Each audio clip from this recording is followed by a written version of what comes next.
अरे फौजी के भीड़ लगने दी नहीं बुझला बाबा आज बउआ के मूड़न होय छे आ सही में हाथ में देखम ने बउआ मुसी पर लाइन मारे छे लागे जना भाग जे लग हो। अरे हमरो बुझाई है जना ठीक के मत भाग जे होय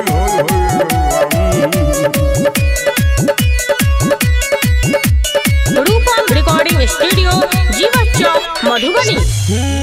बउआ के मौसी बउआ मूड़न में बन ठैन कहल छे गोरे गोरे गाल देख क हजमा त पगलाल छे भाग जेते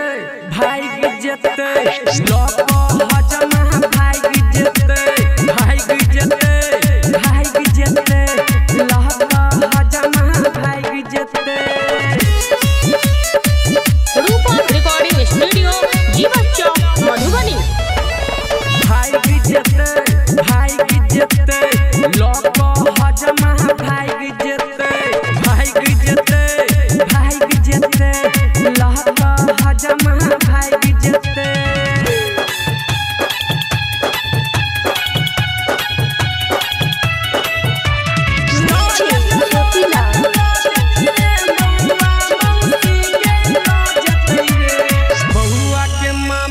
बड़ी छै रसीली 10 गो छौरा पटेने छे ओठ में लाली कान में बाली लगा के खूब झमकोने छे भाग जेते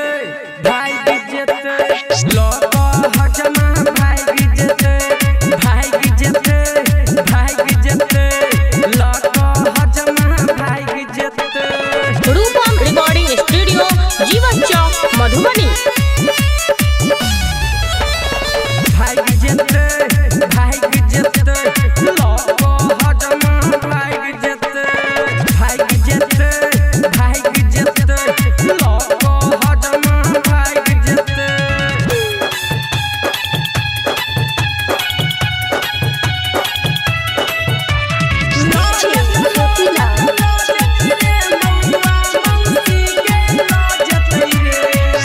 बउआ के नानी देतौ सोना चानी और देतौ रुपया रे अनिल रूपम गावल छे बउआ लेल बधैया रे भाग जेते